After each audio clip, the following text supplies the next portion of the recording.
நேர்கள் அனைவரையும் ஜெயா பிளஸ் தொலைக்காட்சியினுடைய ஏன் என்று கேள்வி விவாத நிகழ்ச்சிக்காக நான் உங்கள் அனைவரையும் வரவேற்கிறேன். தோழர்களை இந்நிகழ்ச்சியில் நாம் இன்றைக்கு பேசக்கூடிய ரொம்ப முக்கியமான தலைப்பில் நம்முடைய ஆளுமைகளோடு பேச காத்திருக்கிறோம். தனியாரிடத்தில் 6000 மெகாவாட் மின்சாரம் கொள்முதல்.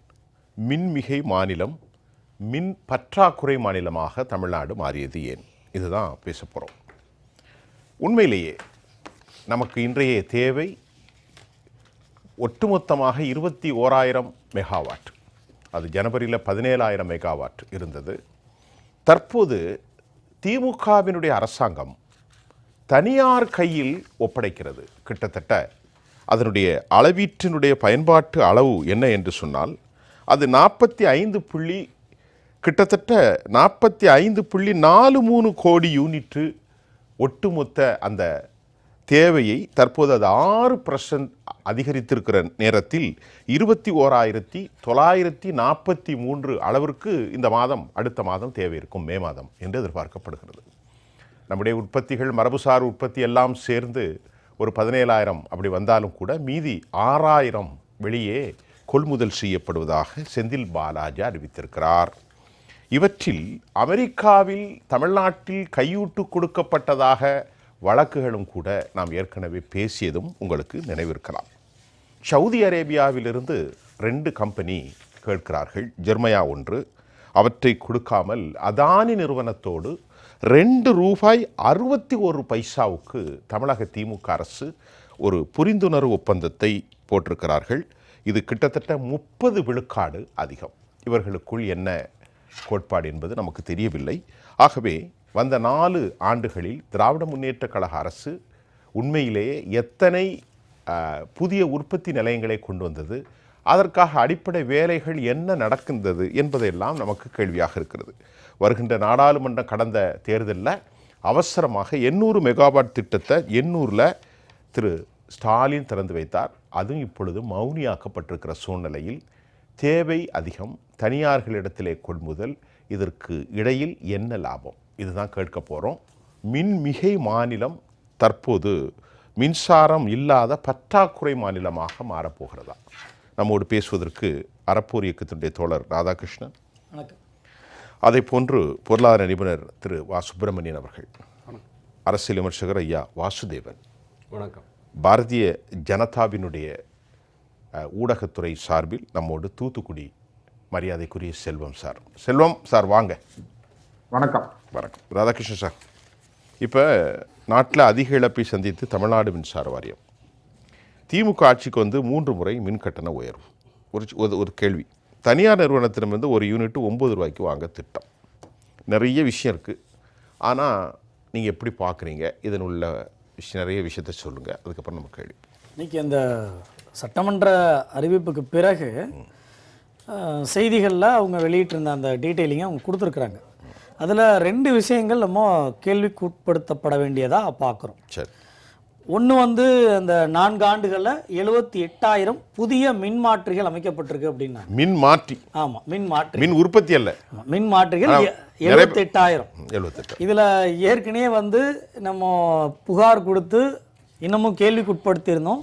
ஒரு 26,500 மின்மாற்றிகள் கொள்முதல் செய்ததில் 397 கோடி ரூபா ஊழல் நடந்திருக்கு, கரப்ஷன் இருக்குது.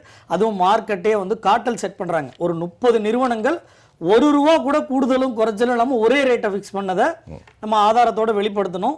இன்னமும் அதுக்கான எஃப்ஐஆர் போடுறதுக்கோ விசாரிக்கானோ எந்த வேலையும் செய்யலை. அந்த 78,000 மின்மாற்றிகளும் அந்த 26,500 மின்மாற்றிகளும் கேள்விதான். இப்போ இது ஒரு கேள்வி, இது எந்த அளவுக்கு கொள்முதல் பண்ணியிருப்பாங்க அப்படின்றது. 2வது, அப்போது 6,000 மெகாவாட்டை வந்து ஒரு யூனிட்டுக்கு 8லிருந்து 9 அப்படின்னு இருக்காங்க. 9 ரூபாய்க்கு. இப்போ கொஞ்சம் நேரத்துக்கு முன்பாக இங்கே வரும்போது ஆன்லைனில் பவர் பர்ச்சேஸில் இன்றைக்கி பவர் ஜென்ரேஷன் டிஸ்ட்ரிபியூஷன் செக்டார்ஸில் இன்றைக்கி மார்க்கெட் ரேட் என்ன, எனர்ஜி எக்ஸ்சேஞ்ச் மார்க்கெட்டில் இன்றைக்கி மார்க்கெட் ரேட் என்னவா இருக்குது அப்படின்னு பார்க்கும்போது ஒரு நிறுவனம் 5.28, இன்னொன்று 6.95. நிறுவனம் பேரை சொல்லுங்கள். ஜிஎம்ஆர் பவர் அண்ட் அர்பன் வந்து 6.95 வரைக்கும் போகலாம் அப்படின்னு சொல்லப்பட்டிருக்கு. இன்னொன்று ரத்தன் இந்தியா பவர் வந்து 5.28 இருக்காங்க. அதானி எனர்ஜி சொல்யூஷன் வந்து 8.84 அப்படின்னு இருக்காங்க. இது போல வேற வேற விஷயங்கள் வந்திருக்கு. ஆனால் இப்போ இவங்க 9 ரூபா 8லேருந்து 9ன்னு இருக்காங்க. இப்போ 8க்கு குறைவான நிறுவனங்களும் இருக்கின்றது இன்னைக்கு மார்க்கெட் எக்ஸ்சேஞ்ச் ரேட்ல பார்க்கும்போது தெரிய வருது. 5-6 ரூபாய்க்கு இருக்கு. ஆனா அதுக்கு முன்பாக ஏன் ஒரு 8லேருந்து 9 சொல்லணும், அப்போ அதானிக்கு கொடுக்கறதுக்காக திட்டமிடுறாங்களோ ஒரு கேள்விதான். இன்னைக்கு மார்க்கெட் டேட்டா பார்த்துருப்பாங்களா இல்லையான்னு தெரியாது. சட்டமன்றத்தில் காஃபி டீலாம் சாப்பிட்டுட்டு அங்கே அரட்டையில் அடித்து முடித்து வெளியில் வந்து மக்களுக்கான பிரச்சனைகள்லாம் பேசிட்டு இப்போ வந்து உட்கார்ந்துருக்கக்கூடிய செந்தில் பாலாஜி அவர்கள், அமைச்சர் அவர்கள், இன்னைக்கு எக்ஸ்சேஞ்ச் மார்க்கெட்டை ஐஏஎஸ் அதிகாரிகள்லாம் இருக்கிறாங்க. இன்னைக்கு மார்க்கெட் ரேட்டில் இதை சொல்லியிருக்கிறோமே, இது சரியானதா இல்லை இன்னும் மார்க்கெட்டில் இதோட குறைவான டிஸ்ட்ரிபியூஷன் நிறுவனங்கள்லாம் இருக்கா, பவர் ஏற்கனவே கொள்முதல் செஞ்சு கொடுத்துக்கிட்டு இருக்கிற நிறுவனங்கள் இருக்கான்றதை பார்த்துட்டு கொடுக்கணும் அப்படின்றத நம்ம எதிர்பார்ப்போம். ஏற்கனவே மார்க்கெட் ரேட்டு ஏடிஎம்கே பீரியட்ல 2000 எல்ஓன்னு சொல்லுவோம், லாங் டேர்ம் பவர் பர்ச்சேஸ் பீரியட்ல 2 ரூபா 3 ரூபா இருந்த காலகட்டத்திலே 5 ரூபாய்க்கு வாங்கும் போதே நம்ம அதுக்கு எதிர்ப்பு தெரிவிச்சிருந்தோம். உங்களுக்கு தெரிஞ்சிருக்கும்னு நினைக்கிறேன். இப்போ வந்த உடனே இவங்க என்ன சொன்னாங்க, நாங்க இதெல்லாம் திரும்ப பாக்குறோம் அப்படின்னாங்க. கரெக்ட். இன்னைக்கு மார்க்கெட் ரேட்டு 2-3 ரூபா 4 ரூபாயில இருக்கிறதுக்குமே வாய்ப்பு இருக்கு. இல்லையே, நான் ஒழுங்குமுறை ஆணையம் இப்போ ஒரு குறுக்கீடு பெர்மிஷன் திமுக வாங்குறது இல்லை. இப்போ பெரிய குறைபாடு என்னன்னா, ஒழுங்குமுறை ஆணையத்தில் எந்த ஒப்பந்த புள்ளிகள் கோருவோம் இதெல்லாம் ரேட்லாம் கன்சல்ட் பண்ணாமல் இவர்களே பர்ச்சேஸ் பண்ணிட்டு அதற்கு பிறகு ஒழுங்குமுறை ஆணையத்தை ப்ரெஷர் கொடுத்து பெர்மிஷன் வாங்கினதா. இந்த எஸ்ஓஆர்லாம் சொல்லுவாங்க, ஸ்டாண்டர்ட் ஸ்கெட்யூல் ஆஃப், இதெல்லாம் வாங்கிட்டு தான் அதை பார்க்கணும். ஆனால் எந்த ப்ரொசீஜரும் நடக்கலை. அது இதில் சிக்கல் என்னன்னா, ஏதோ ஒரு காரணத்திற்காக யாருக்காகவும் முன்கூட்டியே ஒப்பந்தம் போடப்பட்டு அது பொதுவெளியில் இன்னைக்கு மின் பற்றாக்குறை, இன்னைக்கு மின் பற்றாக்குறை எவ்வளோ சொல்லியிருக்கிறாங்க, ஏற்கனவே 20,400 மெகாவாட்டுன்னு சொல்கிறாங்க. இப்போ இன்றைய தினத்துக்கு இன்னைக்கு உள்ள ஸ்டாட்டிஸ்டிக்ஸ் தமிழ்நாடு மின்சார வாரியத்தில் எடுத்து பார்த்தீங்கன்னா 18,000 சொல்கிறாங்க. அப்படி இருக்கும்போது 20,400 தான் போன 2024 ஹையஸ்ட் உச்சபட்சம். இதோட கூடுதலாலாம் இப்போ 21,700 800 900 எதிர்பார்ப்பு. நம்ம கோவிட் இதோட கூடுதலா கூட இருந்தது. மே மாதம் இதோட கூடுதலா கூட இருந்த சமயங்களையுமே நம்ம இருந்திருக்கு பயன்பாடு. ஆமா. அப்போ இது ஏற்கனவே முன்காலத்தில் திட்டமிட்டு செஞ்சிருந்தாங்களா இதை குறைச்சிருக்க முடியும். இங்கே ஏற்கனவே சஸ்டைனபிள் டெவலப்மெண்ட்னு சொல்றாங்க, சோலார் கொள்முதல் சொல்றாங்க, அதெல்லாம் என்னதான் ஆச்சுன்னு ஒரு பெரிய கேள்வி. அப்போ இன்னைக்கு எல்லாத்துக்கும் கேள்விகள் சுத்தி இருக்கு. ஆனா சட்டமன்றத்தில் உட்காந்துட்டு இன்னைக்கு அந்த விளக்கத்தை மட்டும் அங்க சொல்லிட்டா மட்டும் போதுமா அப்படின்னா, ஒவ்வொரு முறை என்ன சொல்றாங்க, ஏடிஎம்கே பீரியட்ல இந்த மின்சாரத்துறையில பெரிய லாஸ். சரி சார், நீங்க என்ன நடவடிக்கை எடுத்திருக்கீங்க, நீங்க என்ன நினைச்சீங்க எடுத்துட்டு ஒரு கேள்வி இருக்கா இல்லையா சார்? ஒழுங்குமுறை ஆணையத்தில் 4 ரூபாய்க்கு உள்ள 3 ரூபாய் 86 பைசான்னு சில கணக்கு, அந்த ஃபிகர்ல சப்ஜெக்ட் டு கரப்ஷன் இருக்கலாம். ஆனால் இன்னைக்கு திமுக எப்படி 9 ரூபா கொடுத்து வாங்குறாங்க? அதுதான் கேள்விக்குட்படும். இப்போ இதில் ஒரு யூனிட்டுக்கு லாபம் என்ன, இது யாருக்கு போகிறது, இந்த கேள்வி எல்லாம் எழுதலாம். இதுல 1 பைசா நீங்க கூடுதலா போச்சுன்னா கூட அதுவே பல லட்சம் ரூபா, பல கோடி ரூபா வரும். ஒரு யூனிட்டுக்கு 1 பைசா 2 பைசா, நீங்க 0 பாயிண்ட்க்கு அந்தாண்ட சொல்றேன், அதுல 1 பைசா 2 பைசா கூடுதலா இருந்தாலே பல கோடி ரூபா நமக்கு செலவழிக்கணும், அது இழப்புலையும் போய் சேரும். அப்போ இந்த அரசு உண்மையாகவே மின்சாரத்துறையில என்ன தன்மையில இயங்குறாங்க? இதுல இன்னொரு பக்கம் என்ன சொல்லியிருக்காங்கன்னா, 388 கோடி இந்த ஆண்டு இழப்பு எதிர்பார்ப்பு இருக்கு. இதற்கு மத்தியில ஸ்மார்ட் மீட்டர் கொள்முதலுக்கு 19,000 கோடி 20,000 கோடிக்கு டெண்டர் போட போறோம். கண்டிப்பா ஏற்கனவே 20,000 கோடிக்கு டெண்டர் போட்டு மார்க்கெட் ரேட்டோட அதானி நிறுவனம் கூடுதலாக கொடுத்து உங்களை போன்ற ஊடகவியலாளர்கள், சமூக ஆர்வலர்கள், பொதுவெளியில் ஏற்பட்ட அழுத்தத்தின் காரணமாக அந்த டெண்டர் ரத்து செய்யப்பட்டதுன்னு நமக்கு நல்லாவே தெரியும். இப்போ ஏற்கனவே இழப்பு இருக்கக்கூடிய சமயத்துல இப்ப யாரு 20,000 கோடி ரூபாய்க்கு டெண்டர் போடுறாங்கன்னா, அப்ப பணம் எங்க இருந்து கொண்டு வர போறீங்க?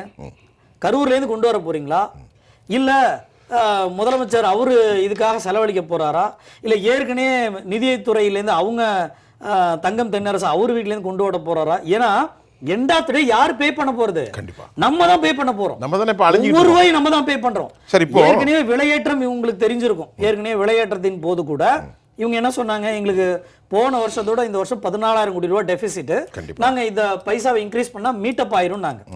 ஆனா போன ஆண்டுக்கு மீட்டப் பண்ணதுக்கு பிறகு திரும்ப ஏன் இன்க்ரீஸ் பண்ணாங்க? அதாவது போன ஆண்டுக்கு முன்பு இன்க்ரீஸ் பண்ணதுக்கு பிறகு திரும்ப போன ஆண்டு இழப்பை காமிச்சு தானே இன்க்ரீஸ் பண்ணாங்க. அப்போ ஒரு பக்கம் எங்கேயோ ஓட்டை இருக்குல்ல, இந்த இழப்புகள் நடந்துகிட்டே இருக்குல்ல, கோடிக்கணக்கான ரூபா வெளில போய்கிட்டே இருக்குல்ல, அந்த ஓட்டைகளை அடைக்காம திரும்பவும் மேடைக்கு ஒன்று பேசிக்கிட்டு நாங்க தமிழ்நாடை நல்லா நிமித்தி வச்சுக்கிட்டு இருக்கோம் அப்படின்னு சொல்றது எது யாரை ஏமாத்துற வேலை? முதல் கட்ட வச்சிடறேன் சுப்பிரமணியன் சார். இப்போ 1 பைசா என்றால் பல கோடி. இங்கே போகிறது 2024 கடைசி கணக்கு என்கிட்ட இருக்குது. 30/4/2024 உச்சபட்சம் ஏப்ரலில் அதிக பயன்பாடு தமிழ்நாட்டிற்கு 20,830 மெகாவாட் கடந்த வருஷம். இந்த வருஷம் concern authority have been expecting எவ்வளோன்னா 21,943 6% பயன்பாடு கூட போகிறது. இதில் 45 கோடி யூனிட்னு வைங்களேன். ஒரு புள்ளிக்கே இவ்வளோ வருதுன்னு சொன்னால் இங்கே என்ன பிரச்சனை ஏன் வருதுன்னா, செந்தில் பாலாஜி யார்? அவர் இதில் முன்னோக்கி பேசுவதற்கு அவர்களுக்கு பின்னால் ஊடகவியலாளர்களும் பொது ஊடக ஆர்வலர்களும் சந்தேகப்படுவதற்கு வாய்ப்பு இருக்கிறதா? ஆக ஒழுங்குமுறை ஆணையத்தில் எந்த பெர்மிஷனும் திமுக அரசு வாங்காமல் 5 ரூபாய்க்கு இருக்கின்ற போது 9 ரூபாய்க்கு கொடுப்பதற்கு முயற்சிப்பது ஏன் என்ற கேள்விகள் சமூகத்தில் தொங்கித்தான் இருக்கிறது. சொல்லுங்கள். அது ஏன் என்ற கேள்வி கேட்டிருக்கீங்க இல்லையா? அதாவது ஐயா சொன்னார், நம்ம பொது வழியில் மார்க்கெட்டில் வாங்கும் போது இன்றைக்கி 4 ரூபா 4.35 காசு தான் பொது வழியில் ஒரு யூனிட்டுக்கு. அதாவது இந்த எனர்ஜி எக்ஸ்சேஞ்சிலலாம் நம்ம அதாவது ஒரு இண்டிபெண்ட் நம்ம தனியாளாக போய் வாங்கினாலே நமக்கு 4 ரூபா 35 காசு கிடைக்கும். தனி நிறுவனமாக வாங்கினா கூட, நாங்களாம் கூட கம்பெனியில் ஒர்க் பண்ணும்போது 4 ரூபா 5 ரூபாய்க்குலாம் வாங்கியிருக்கிறோம். நாங்கள் வாங்குறது ஒரு 1000 கிலோ வாட்ஸ் வாங்குவோம், 2000 கிலோ வாட்ஸ் வாங்குவோம், அவ்வளோதான். இது 6000 மெகாவாட்ஸ். அதாவது இப்போ கிலோவாட்டில் மெகாவாட்ஸ். அதாவது இப்போது நம்ம வீட்டு பக்கத்தில் ஒரு காய்கறி கடையில் போயிட்டு நீங்கள் 1 கிலோ தக்காளி வாங்கினீங்கன்னா ஒரு 50 ரூபா கொடுப்பான்னு வச்சுக்கோ ஒரு கிலோக்கு. இதே நீங்கள் கோயம்பேடில் வாங்கினீங்கன்னா என்ன 50 ரூபா கொடுப்பாங்க, 10 ரூபா இல்லை 20 ரூபா கொடுப்பாங்க. நீங்கள் 6000 கிலோ வாங்குறீங்க. அப்போ உங்களோட நெகோசியேஷன் பவர் என்ன? எவ்வளோ பவர்? அண்ட் பேமெண்ட் உடனே கொடுக்குறீங்கல்ல. ஏன் உடனே கொடுக்குறாங்க அப்படின்னா, இது டெண்டர் கால் ஃபார் பண்ணப்படும். ஸோ டெண்டர் கால் ஃபார் பண்ணும்போது அதிக விலைக்கு டெண்டரை ப்ளேஸ் பண்ணிவிட்டு அவங்களுக்கு கொடுத்துட்டு மறைமுகமாக நீங்கள் சொன்ன மாதிரி அந்த எக்ஸ்ட்ரா பணம் மடைமாற்றம் செய்யப்பட்டு இவர்களோட இன்னும் ஒரு வருஷத்தில் தேர்தல் வரப்போகுது. எக்ஸ்ட்ரா பணம்னா 5 ரூபா 10 ரூபாயா? ஒரு யூனிட்டுக்கு 5 ரூபாய் குறைந்தபட்சம். என்ன கழிச்சுக்கோங்களேன், நீங்கள் 4.10 ரூபா மாதிரி பேசுகிறீங்க. இல்லை நான் நடக்கிறது சொல்கிறேன். அதாவது நமக்கு தான் அது தலையை சுற்றுற நம்பராக இருக்குமே தவிர நமக்கு தலையை சுத்தம் அது. ஆனால் அவர்களுக்கு அது அன்றாட பழக்கமாகி விட்டது. ஸோ இப்போ நீங்கள் ஒரு வருஷம் கழிச்சு உங்களுக்கு தேர்தல் வரப்போகுது. ஒரு தொகுதிக்கு உங்களுக்கு எவ்வளோ பணம் செலவாகும்னு தெரியும் உங்களுக்கு இல்லையா? ஒரு ஓட்டுக்கு எவ்வளோ கொடுக்கணும்னு அவங்களுக்கு தெரியும். ஸோ ஒரு கிட்டத்தட்ட ஒரு 5 கோடி மக்கள் இருக்கிறாங்க தமிழகத்தில்னா. நான் மக்களை குறை சொல்லவில்லை. மக்களுக்கு என்னென்னா, நீ எப்படி இருந்தாலும் நீ எங்கள்கிட்ட தானே அடித்த, எனக்கு திருப்பி கொடு, அந்த மாதிரியான இதில் தான் இருக்கிறாங்க மக்கள். நீங்கள் இப்போ அவ்வளோ ஆன்டி இன்கம்பன்சி நீங்கள் செட் ஆகிருக்கு. இவர்கள் ஆட்சிக்கு வரும்போது என்ன சொன்னாங்க? அதாவது முந்தைய ஆட்சி கடன் சுமையில் தள்ளிட்டு போயிட்டாங்க. டான்கட்கோவில் 1,35,000 கோடி ரூபாய் 31 மார்ச் 2021 டான்கட்கோ கடன் வைத்திருக்கிறாங்க அப்படின்னாங்க. 1,35,000. அதுக்கு என்ன சொன்னாங்க அப்படின்னா, ஆக்சுவலாக அந்த 10 வருட ஆட்சியில் வெறும் 4 முறை மட்டும்தான் இபி ரேட் ஏற்றப்பட்டது, மின்சார கட்டணம் உயர்த்தப்பட்டது. இப்போ இந்த 4 ஆண்டுகளில் 3 முறை உயர்த்தப்பட்டாச்சு. கண்டிப்பாக கரெக்டுங்களா? ஸோ அதை தாண்டி அப்போ என்ன பண்ணுங்க, உங்களுக்கு வருமானம் வரும்போது என்ன ஆகும்? லாபம் வரணும் இல்லையா, நஷ்டம் குறையணும் இல்லையா? அதாவது ஒரு சின்ன குறுக்கீடு, ஒரு பொருளாதார நிபுணர் 22-23களில் திமுக முதல்ல உயர்த்தினது 23,863 கோடி முதல் லாபம். 2வது லாபம் ஒரு 31,500 உயர்த்தின ஸ்லாட்டு. 3வது இந்த வணிக பயன்பாடுகள் இதெல்லாம் சேர்த்து ஒரு 14,000 ஆக மொத்தம் 23ல் வணிக நிறுவனங்களுக்கு கட்டண உயர்வு மொத்தம் 35,000 கோடி கூடுதல் வருவாய். இன்னொரு கணக்கு 41,000 கோடி மொத்த வருவாய். ஆனால் அவங்க ஆடிட்டட் ஃபினான்ஷியல் ஸ்டேட்மெண்ட் ஒன்று வச்சுருக்காங்க. டான்கட்கோ நீங்கள் வலைதளத்துக்கு போனீங்கன்னா அங்கே அவங்களோட லாஸ்ட் இயர் ஆடிட்டட் ஃபினான்ஷியல் நீங்கள் பதிவிறக்கம் பண்ணிக்கலாம். அதை டவுன்லோட் பண்ணால் தெரியும். டவுன்லோட் கண்டிப்பாக நான் டவுன்லோட் பண்ணி வச்சுருக்கிறேன். 22-23ல் 82,000 கோடி ரூபாய் டான்கட்கோட வருமானம். சரி, 22-23. சரி, அதற்கு அடுத்த வருஷம், அதாவது போன நிதியாண்டு 23-24 முடிஞ்சது இல்லைங்களா, அதில் 98,800 கோடி ரூபாய், கிட்டத்தட்ட ஒரு 16,500 17,000 கோடி ரூபாய் உங்களுக்கு வருமானம் உயர்ந்திருக்கிறது. அப்போ 17,000 கோடி வருமானம் உயர்ந்தது அப்படின்னா உங்களோட லாபம் உயர்ந்திருக்கணும் இல்லையா? நஷ்டம் ஓரளவுக்கு பெருசாக குறைஞ்சிருக்கணும் இல்லையா? இவங்க என்ன சொல்லுவாங்கன்னா, நாங்கள் ஊழியர்களுக்கு சம்பளம் கொடுக்குறோம் அப்படின்வாங்க. இதான் புரியலையே. 10,000 கோடி வட்டி கட்டுறாங்களே. இருங்க அதான் சொல்கிறேன் உங்களுக்கு. ஸோ 17,000 கோடி வருமானம் உயர்ந்திருக்கிறது. சரி, அதிகாரிகளுக்கு ஊழியர்களுக்கு அங்கே வேலை பார்க்குறவங்களுக்கு சம்பளம் கொடுத்துருப்பாங்களா? கூட்டி கொடுத்துருக்கணும்ல. 10,622 கோடி ரூபாய் 2022-23 மின்வாரிய ஊழியர்கள். அடுத்த வருஷம் 10,622 தாண்டி தானே போகணும். 10,229 கோடி ரூபாய், 400 கோடி ரூபாய் குறைஞ்சிருக்கு. என்ன காரணம்? ஸோ அவர்களுக்கு நீங்கள் வாக்குறுதி கொடுத்தீங்க பார்த்தீங்க இல்லையா? இவ்வளோ நாங்கள் எல்லாரையும் தனியாக இருக்கிறவங்கள கட்டாயமாக அவங்கள பணி நிரந்தரம் பண்ணுறோன்னு சொன்னாங்க பார்த்தீங்களா? அவங்க கேஷுவல் லேபராக இருக்கிறாங்க இல்லையா, அவங்க பர்மனெண்ட் ஆக்கணும்னு சொன்னாங்களா, அதெல்லாம் ஆக்கலை. அது மாதிரி ஓல்டு பென்ஷன் ஸ்கீம் சொன்னீங்க இல்லையா, அதை கொண்டு வரல. ஸோ ஊழியர்களுக்கு தேவையான அந்த சலுகைகளை கொடுக்காம அவங்க வயிற்றில் அடித்து அவங்க இன்க்ரிமெண்ட் கொடுத்துருக்காங்கன்னு தெரில. இந்த இதில் பார்த்தா இன்க்ரிமெண்ட் கொடுத்தா மாதிரி தெரில. 16,000 கோடி ரூபாய் வருமானம் உயர்ந்தது என்றால் நீங்கள் அதிகப்படியான ஊழியர்கள் அதுக்கேற்ற மாதிரி ஊழியர்களை வந்து வேலைக்கு எடுத்துருக்கணும். ஸோ வேலைக்கு எடுக்காமல் அந்த பணத்தை குறைத்து அவங்க சம்பளமும் கொடுக்காம நஷ்டம் வந்து பார்த்திங்கன்னா 4,500 கோடி ரூபாய் நஷ்டம். 16,000 கோடி ரூபாய் வருமானம் உயர்ந்து இருக்கிறது. அந்த வருடம் பார்த்திங்கன்னா 4,436 கோடி ரூபாய் நஷ்டம். ஸோ இங்கே பணம் எங்கே விரயமாகுதுன்னு நமக்கு தான் தெரியுது. ஸோ இவர்கள் வந்து என்ன பண்ணுறாங்கன்னா, நீங்கள் தனியாக ஒரு வந்து தொழிற்சாலையோ இல்லை ஏதாவது ஒன்று இப்போ போட்டுட்டிங்க வச்சுக்கோங்களேன், தெர்மல் பவர் பிளான்ட்டையோ போட்டுட்டிங்கன்னா அங்கே டெண்டர் வந்து வருஷம் விட முடியாது.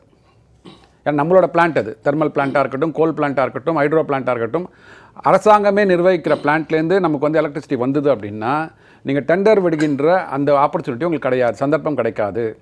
அதனால் டெண்டரை விட்டு கொள்முதல் பண்ணுறது 4.35 பைசாவில் வாங்க வேண்டிய யூனிட்டை 9 ரூபாய்க்கு வாங்குறது. 6 ரூபா போயிடும். ஆமாம், 6 ரூபா ராதாகிருஷ்ணன் யூனிட்டுக்கு கண்டிப்பாக மார்க்கெட் ரேட்டோட கூடுதலாக வாங்குறாங்க. ஸோ இதை வந்து கேள்வி கேட்கறதுக்கு வந்து யாருமே இல்லை. இப்போ இன்னைக்கு பார்த்தீங்கன்னா ஊடகங்களை பார்த்தீங்கன்னா மார்க்கெட் ரேட்டை தான் நீங்கள் சொல்லிட்டீங்களே. இதுல இன்னொன்னு என்ன சுப்பிரமணியன் சார், நான் மார்க்கெட் ரேட் மார்க்கெட் ரேட்னு காட்டாரு, அவங்களே ஆன்லைன்ல பார்க்கலாம். நீங்க மக்களுக்கு புரியுதா? 5 ரூபா மார்க்கெட் ரேட் ஐயா, திமுக அரசாங்கம் 9 ரூபா கொடுத்துவாங்க சார். 5 ரூபான்றது ஒரு பேச்சு. தனியார் நிறுவனம், அதாவது நானும் நீங்களும் ஒரு தனி நபராக தனி நிறுவனமாக வாங்கினா 4,000 ரூபாய். இதே ஒரு அரசாங்கம் வாங்குது, அந்த பணத்துக்கு வந்து அரசாங்கம் உத்தரவாதம். அப்ப எவ்வளவு உங்களுக்கு வந்து நெகோசியேஷன் கிடைக்கும்? பார்கெயின் பண்ணலாமே. 2,000 ரூபாய் கீழே வரணும், 2 ரூபாய் கீழே வரணும். பாத்தீங்களா? அப்பா, அப்போ 7 ரூபா. அப்போ இந்த மிஸ்டர் கிளீன் செந்தில் பாலாஜி, அதனால தான் அவரை வந்து இந்த காலகட்டத்தில் பிணையில் எடுத்து அவரை திருப்பி அமைச்சராக உருவாக்கி வச்சு இன்னொரு 1 வருடத்திற்குள்ள அவர்கள் வந்து இந்த பணத்தை வந்து உற்பத்தி பண்ண வேண்டும், பட்டுவாடா பண்ணுவதற்காக. சார் ஒரு கேள்வி, 2 பேருக்குமே ஒரு கேள்வி. அந்த கட்டண உயர்வு 4.83 விழுக்காடு ஆக மொத்தத்தில் எல்லாத்தையும் கூட்டி 41,000 கோடியில் ஒரு அடுத்த கட்டையில் ஒரு கேள்வி வயர் எழுப்புகிறது. ஆக இவ்வளோ லாபம் வந்த பிறகும் ஏன் நஷ்டம் ஏற்படுகிறது? இதில் நீங்கள் கேட்டீங்கல்ல, ஒழுங்குமுறை ஆணையத்துக்கு ஏன் டேபிள் பண்ணுறது இல்லைன்னு. இது வந்து ஒரு ஷார்ட் டேர்ம் டெண்டர். ஏப்ரலுக்கு உள்ளது மார்ச் 20 சொல்கிறாங்க. இப்போ அவசர காரணமாக இதை நாங்கள் கொள்முதல் பண்ணுறோன்னா ஒழுங்குமுறை ஆணையம் லேட்டர் அண்ட் லேட்டர் அது சரியா தவறா டிஸ்கஷன் என்னன்னு அதுக்கப்புறம் ஒரு மீட்டிங் போட்டு சம்சா சாப்பிடுவாங்க. It's tax more time. ஆமா, ஆனா நீ உங்கள்ட்ட கேட்கல அண்ணாச்சி, அவசரமா கரண்ட் இல்லாம போயிடும். இதுல இன்னொன்னு என்னன்னா, ஏப்ரலுக்கு தேவைன்றத மார்ச்சோட இறுதி வாரத்துல சொல்றாங்க. இப்ப ஏப்ரலோட முடிஞ்சிருமானா நமக்கு அதிக கன்சம்ஷன் எப்ப தேவைப்படும்? மே வரைக்குமே தேவைப்படும், ஜூன் வரைக்கும் கூட போகும். அப்போ உங்களுக்கு அடுத்த 3 மாதங்களுக்கு தேவை இருக்குன்றது தெரியும். அப்போ ஏன் ஜனவரியே இதுக்கான திட்டமிடலை? ஏன் போன வருஷமே இதுக்கான திட்டமிடலை? அப்போ இது யாரை ஏமாத்துறதுக்காக இந்த வேலைகளை திரும்ப அந்த வருஷம் அரசாங்கம் பட்ஜெட் போடுறாங்க, நிதிநிலை அறிக்கை தாக்கல் பண்றாங்க. அந்த மாதிரி எல்லா பொதுத்துறை நிறுவனங்களும் நிதிநிலை அறிக்கை தாக்கல் பண்ணுவாங்க. ஸோ இந்த வருஷம் எங்களுக்கு வந்து 20,000 மெகாவாட்ஸ் வந்து நாங்கள் விற்றுருக்கோம் அப்படின்னா அடுத்த வருஷம் நீங்களே சொன்னீங்க 6% உயர்ந்து இருக்குதுன்னா அதை பிளான் பண்ணி அடுத்த வருஷம் எல்லா வயர்ல உள்ள அவ்வளவு கட்டரையும் வச்சிருக்கேன். ஸோ அடுத்த வருஷம் எவ்வளோ நம்ம மெகாவாட்ஸ் தேவைப்படுக போகுது, நான் அதோட கூடுதலாக தான் பண்ணுவேன். மக்களுக்கு வந்து அங்கே மின்வெட்டு வரக்கூடாது அப்படின்றதுக்காக கூடுதலாக ஒரு 5 அல்லது 10% எக்ஸ்ட்ரா வாங்கி வச்சுப்போம். நம்ம வைத்துக்கொண்டு அடுத்த மே மாதம் வந்து நிறைய வெயில் அடிக்கும், அதுக்காக வந்து ஏர் கண்டிஷன் யூஸ் பண்ணுவாங்க, மக்களுக்கு வந்து மின்வெட்டு வரக்கூடாது, எக்ஸாம்லாம் வரப்போகுது, அதுக்காக மின்வெட்டு தெரியுமே. அப்போ நீங்கள் முன்கூட்டியே 1 வருடத்திற்கு முன்னாடியே நீங்கள் பவர் பர்ச்சேஸ் அக்ரிமெண்ட் போட்டிருந்தீங்க அப்படின்னா நல்ல விலை சகாய விலையில வாங்கிக்கலாம். ஒன்றுமே இல்லை, இது எல்லாருக்குமே தெரியும். உருட்டு கணக்கு ஒரு வருஷத்தில் எவ்வளோ ரியல் எஸ்டேட் இன்க்ரீஸ் ஆகிட்டு இருக்கு, எத்தனை ஃப்ளாட் ஜி ஸ்கொயரே கட்டுறாங்க, அப்போ பயன்பாடு எவ்வளோ கன்சியூமர் உங்களுக்கு தெரியுமே. ப்ராப்பர்ட்டி டாக்ஸ் இதெல்லாம் எதுக்கு படிக்கணும்? போய் அமெரிக்கா யூனிவர்சிட்டியில் போய் படிக்கணும். தூத்துக்குடியிலிருந்து செல்வம், கேள்வி ஒன்றுமில்லை, இந்த விவாதம் தான் கேள்வி. அண்ணா சொல்லுங்க சார், சொல்லுங்க சார், சொல்லுங்க. உங்கள்ட்ட தான் சார் கேள்வி, சொல்லுங்க. கேள்வியே கிடையாதா? கேள்வி என்ன கேள்வி? இப்பொழுது தனியார் இடத்துல 6,000 மெகாவாட் மின்சாரம் கொள்முதல் செய்ய போறாங்க. இதுல எந்த அளவுக்கு உண்மை இருக்கிறது என்று பாரதிய ஜனதா பார்க்கிறது? அதாவது நம்முடைய அறப்போர் இயக்கத்தினுடைய நண்பர் ராதாகிருஷ்ணன் அவர்களும் ஐயா சுப்பிரமணியன் அவர்களே ரொம்ப அருமையா சொல்லிட்டாங்க. முதல்ல நான் வந்து ஜெயா பிளஸ் தொலைக்காட்சி நிறுவனத்திற்கு, நெறியாளர் சகோதரர் சுபியான் அவர்களுக்கு, அதே போல என்னுடைய சக பங்கேற்பாளர்களுக்கு, தொழில்நுட்ப கலைஞர்களுக்கு என்னுடைய வணக்கம். சரி, எனக்கு முன்னால் பேசிய அந்த பெருமக்கள் எல்லாம் வந்து ரொம்ப தெளிவா சொல்லிட்டாங்க. இப்ப என்னன்னு கேட்டீங்கன்னா, இந்த அரசு, இந்த மாநில அரசு எல்லா வகையிலும் தோற்று போயிருக்கிறது. நீங்க மின்சாரத்துறை நாம இப்ப குறிப்பா எடுத்து பேசுறோம். சரி. ஆனால் இப்ப இந்த அரசு அனைத்து துறைகளிலும் தோல்வியை சந்தித்திருக்கிறது. மக்களுக்கும் இந்த அரசுக்குமான இடைவெளி நாளும் பொழுதும் அதிகரித்துக் கொண்டே போகிறது. நீங்க அது ஆங்கிலத்துல வேணா ஆன்டி இன்கம்பன்சின்னு சொல்லுங்க, அப்படி வச்சுக்கணும். அதாவது மக்களுக்கும் அரசுக்குமான இடைவெளி அதிகமாகி இருக்கிறது. இவர்கள் they are counting their days அப்படிங்கிற அளவுக்கு அவர்கள் நாட்களை, ஆட்சி அதிகாரத்தினுடைய நாட்களை எண்ணிக்கொண்டிருக்கிறார். இப்ப அரசியல் தட்பவெப்ப நிலையும் கூட கொஞ்சம் மாற்றம் ஏற்பட்டிருக்கிறது. அரசியல் தட்பவெப்ப நிலையிலும் கூட அவர்களுக்கு ஒரு அதிர்ச்சிகரமான ஆட்சியாளர்களுக்கு, இன்றைய ஆட்சியாளர்களுக்கு அதிர்ச்சியான செய்தியா இருக்கு. நீங்க மின்சாரத்துறையில ஒரு நாளைக்கு ஏறக்குறைய 60 கோடி ரூபாய் நஷ்டம் ஏற்படுகிறது அப்படின்னு சொன்னா, இப்ப தற்காலிகமாக இப்போ ஒரு 100 நாள், இந்த மார்ச் முடிஞ்சு ஏப்ரல்ல இருந்து கூட வச்சுக்கிடுங்க, ஏப்ரல் முழுமை, மே முழுமையாக, ஜூன் மாசம் இறுதி வரை எங்களுக்கு எல்லாம் தென்மேற்கு பருவக்காற்று வீசுகிறது. ஜூன் ஜூலை வாக்குல தான் வீசும். அப்ப அந்த 100 நாட்கள் வரை ஒரு 60 கோடி ரூபாய் டெய்லி வச்சுக்கிட்டீங்கன்னா ஒரு 6000 கோடி ரூபாயை இந்த 100 நாட்களுக்குள்ளாக மின்சாரத்துறை இழப்பீடை சந்திக்க வேண்டியது இருக்கும். ஒண்ணு. ரெண்டாவது, இந்த அரசு விளம்பர அரசுங்கிறத நம்ம இந்த மின்துறை சம்பந்தப்பட்ட விவாதமாக இருக்கிறதுனால சொல்றது என்னன்னு கேட்டா, மாண்புமிகு முதலமைச்சர் அவர்கள் தொடங்கி வைத்த அந்த 10,158 கோடி ரூபாய்க்கு அவங்க தொடங்கி வச்ச அந்த மின் திட்டம் இன்றைக்கு என்ன நிலையில இருக்குங்கிறது வடசென்னை அனல் மின் நிலையம் அழகு 3 எங்க ஊர்ல தூத்துக்குடியில எங்க ஊருன்னு சொல்றதை விட நம்முடைய நெறியாளர் அண்ணன் சுபியான் அவர்களுடைய ஊருக்கு பக்கத்துல இருக்கிற உடன்குடி அனல் மின் நிலைய திட்டம் என்ன ஆச்சு? நீங்க எத்தனை ஆண்டு காலத்திற்கு நேற்றைய அரசு, முந்தா நாள் அரசு, அந்த அரசு சொல்லிக்கிட்டே பொழுது கழிக்க போறீங்க? நாங்கள் என்ன சொல்றோம்னா, நேற்றைய அரசு மக்களை முழுமையாக நம்ப வைக்கவில்லை, மக்களை முழுமையாக அவங்க திருப்தி அடைய வைக்கவில்லை என்கிறதுனாலதான் உங்களோட ஆட்சி அதிகாரம் வந்திருக்கு. அப்ப நீங்க நேற்று அரசுன்னே சொல்லிக்கிட்டு, இன்னும் கடந்த அதிமுக ஆட்சி காலத்துல 4000 கோடி ரூபாய், ஏறக்குறைய 4000 கோடி ரூபாயாக இருந்த அரசாங்கத்தினுடைய கடன் சுமை இப்போ கிட்டத்தட்ட 10 லட்சம் கோடி, 4 லட்சம் கோடியாக இருந்த கடன் சுமை இன்றைக்கு 10 லட்சம் கோடி ஆயிடுச்சு. இந்த 6 லட்சம் கோடி ரூபாய்க்கு நீங்க என்ன வளர்ச்சி திட்டங்களை செஞ்சீங்க? நீங்க மின்துறையில மாத்திரம் இல்ல, எந்த துறையிலும். இப்போ இவங்க எளிமையா பாத்தீங்கன்னா சாலை விரிவாக்கத்துக்கு சொல்லி ஒரு சாலைகளை விரிவாக்கம் கிடையாது. கிராமப்புற சாலைகளை மேம்படுத்துவதற்கு சொல்லி 2600 கோடி ரூபாய் ஒதுக்கிடுவாங்க. ஏன்னு கேட்டீங்கன்னா அதுல 20% அவங்களுக்கு பிரச்சனை இல்லாம சிரமப்படாம கமிஷன் கிடைச்சிடும். எதை எடுத்தாலும் ஊழல்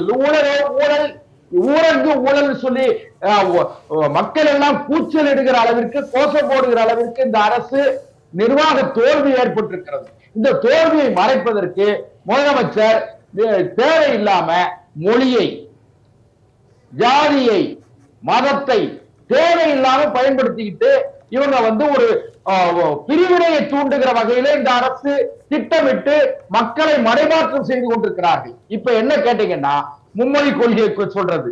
மும்மொழி கொள்கையில இந்திய யாரும் திணிக்கல. இந்தியா 3வது ஏதாவது ஒரு மொழி, தமிழ் கட்டாயம், ஆங்கிலம் தொடர்பு மொழி, 3வது ஒரு மொழியை படிச்சுட்டு போட்டோம். கிராமப்புறத்துல இருக்கிற நம்ம காயாமொழிக்கு பக்கத்துல இருக்கிற ஒரு ஊருக்காரன் படிச்சுட்டு போனா என்ன தப்பு? என் அண்ணன் சுபியான் அவர்கள் ஆங்கிலத்திலும் இந்தியிலும் தமிழிலும் எல்லாவற்றிலும் ஆளுமை செலுத்துகிற காரணத்தால்தான் இன்றைக்கு உலகம் அறிந்த நெறியாளரா இருக்காரு. அத மாதிரி எல்லா மொழியும் படித்து அதான் சென்றிடவே 8 திக்கும் கலை செல்வங்கள் யாரையும் குடர்ந்துக்கு சேர்ப்பீர்னால பாரதி சொன்னாரு. அப்ப நீங்க எல்லா வகையிலையும் இவங்க இந்த அரசு என்ன தெரியுமா, சென்றிடவே 8 திக்கும் இங்கே இருக்கிற கலை செல்வங்களை அங்கே கொண்டு சேர்த்து பொக்கிஷத்தை பாதுகாத்து வச்சுக்கிடுங்கன்னு அலைகிறாங்க. அதனால இந்த அரசு மிக விரைவில் நாட்கள் எண்ணப்படுகிறது. அந்த நாட்கள் வெகு விரைவில், ரொம்ப சீக்கிரத்துல ஒரு மாற்றத்தை நோக்கி இந்த அரசு நகர்கிறது. நான் ஒரே ஒரு செய்தி இந்த தொலைக்காட்சி மூலமா மக்களுக்கு நான் தெரிவிக்க விரும்புறது, தயவு செய்து ஜனநாயகத்தினுடைய இறுதி எஜமானர்களான வாக்காளர் பெருமக்கள் உங்களுடைய வாக்குகளை ஒரு 500 ரூபாய்க்காக, 1000 ரூபாய்க்காக, 500 ரூபாய்க்கு நீங்க உங்க வாக்குகளை வித்தீங்கன்னு சொன்னா தினசரி 28 பைசா.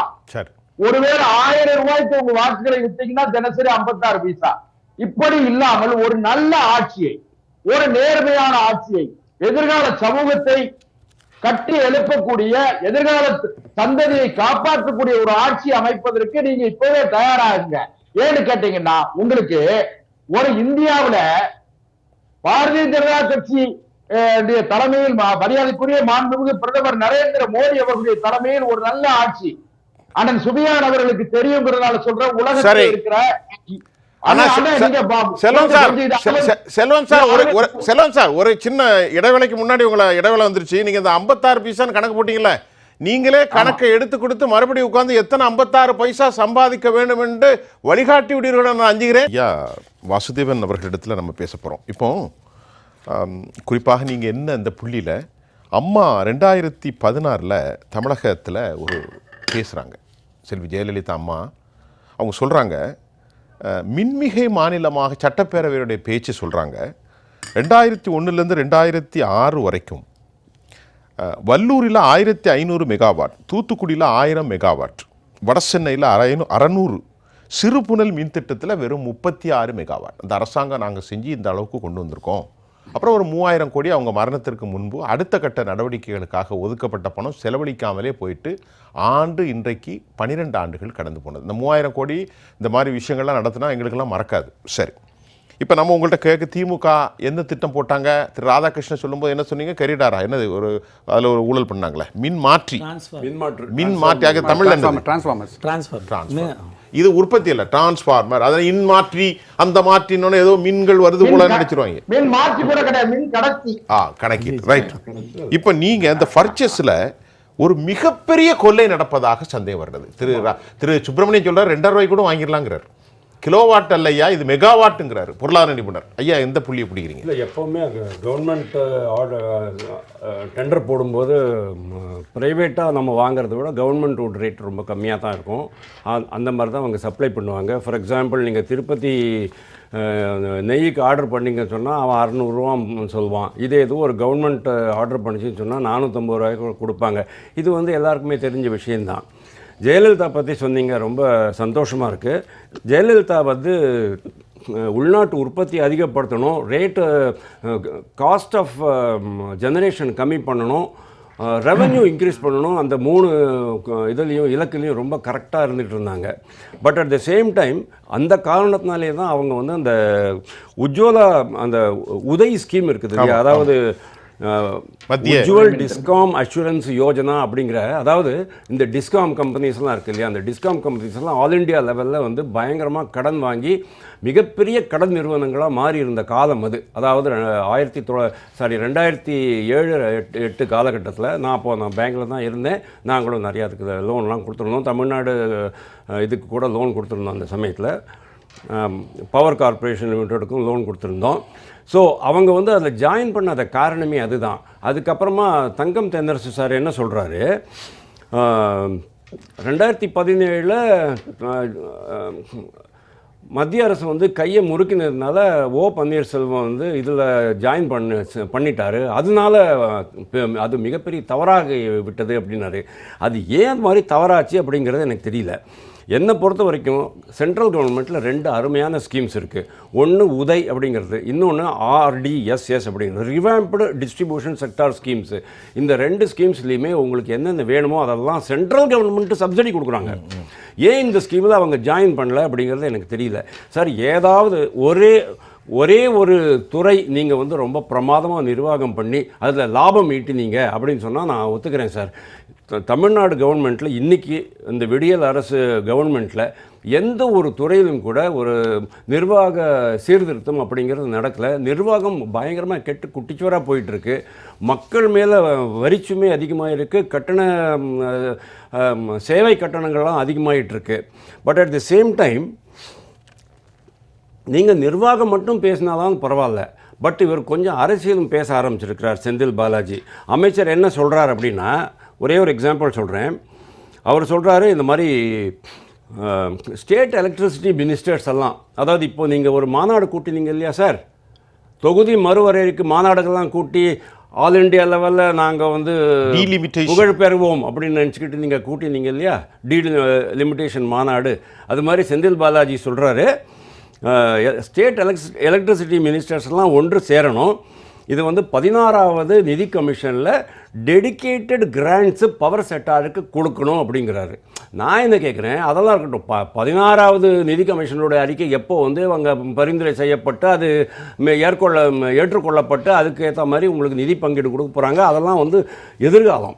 பட் ரைட்டில் உங்கள் கையில் 2021-26 உங்களுக்கு வந்து இது இருக்குது, RDSS ஸ்கீம் இருக்குது. அந்த ஸ்கீமில் எப்படி நம்மளுக்கு வந்து இந்த புதிய கல்விக் கொள்கையில் திட்டம் ஒரு திட்டத்துக்கும் ஒரு விதமான நிபந்தனைகளுடன் அவர்கள் நிதி வழங்குகிறார்களோ அதே மாதிரி இதுலேயும் நிதி இருக்குது. அதே மாதிரி இன்னொரு அருமையான ஸ்கீம் இருக்குது, ரூஃப் டாப் சோலார் ஸ்கீம் இருக்குது. ரூஃப் டாப் சோலார் ஸ்கீம் அதையும் நீங்கள் வந்து உங்கள் கிரிட்டோட இணைச்சிடுங்க, நீங்கள் வந்து 20,000 ரூபா சப்சிடி கொடுங்கன்னு சென்ட்ரல் கவர்மெண்ட் சொல்லுது. அதை கூட இவங்க வந்து இம்ப்ளிமெண்ட் பண்ணவே இல்லையே.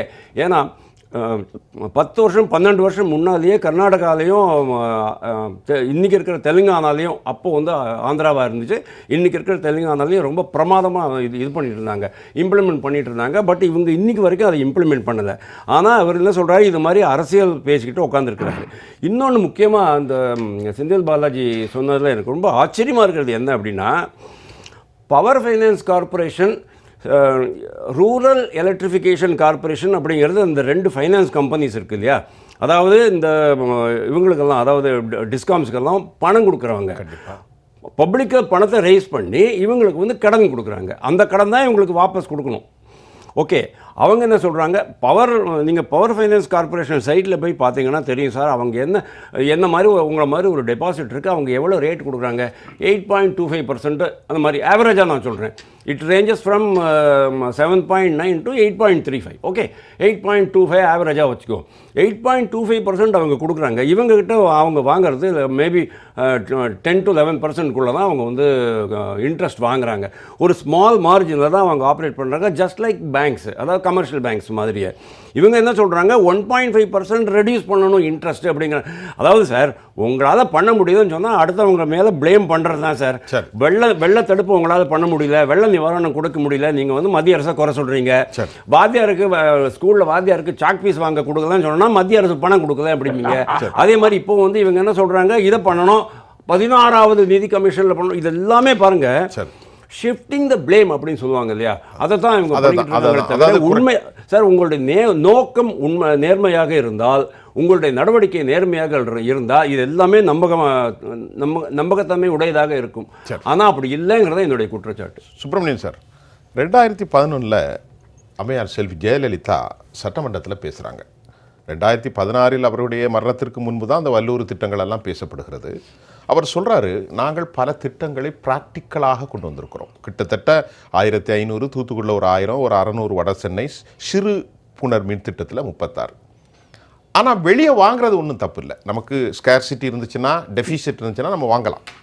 ஆனால் திமுக வேண்டுமென்றே திட்டங்களை தடை செய்கிறது என்று சட்டப்பேரவையில் அன்றைய செல்வி ஜெயலலிதா அவர்களுடைய இன்னும் போய் பாருங்கள் தெரியும், பேசியிருக்கிறார். இப்போ நீங்கள் இதோட நினச்சி பாருங்கள். அது மட்டும் இல்லாமல் அவர் சொன்னால், நான் பர்ச்சேஸ் பண்ணுறதுல மின்வெளி தடங்கள் இன்னும் தேவை இருக்கிறது. மகாராஷ்டிரா சோலாப்பூர்லேருந்து, நரேந்திர சோலாப்பூர்லேருந்து 765 கிலோவாட் மெகாவாட் யூனிட் வழித்தடங்கள் மூலம் எப்படியெல்லாம் பெறப்பட்டது என்பதையும் செல்வி ஜெயலலிதா சொல்கிறார். நீங்கள் சொல்லுங்கள் சார். அதான் நான் முன்ன சொன்ன மாதிரி ஒரு கம்பெனி, இப்போ நிறைய நம்ம ஸ்ரீபெரும்புதூர் இருங்காட்டுக்கோட்டை பக்கம்லாம் நீங்கள் போனீங்கன்னா நிறைய கம்பெனிஸ், இண்டஸ்ட்ரீஸ்லாம் இருக்குது. அங்கே வந்து தமிழகத்துலேருந்து நீங்கள் வந்து தமிழக மின்சார வாரியத்துலேருந்து ஒரு யூனிட் வாங்குறீங்க அப்படின்னா கிட்டத்தட்ட ஒரு 7 ரூபா வருது வச்சுக்கோங்க, 7 ரூபாயிலேருந்து 8 ரூபா வருது வச்சுக்கோங்களேன்.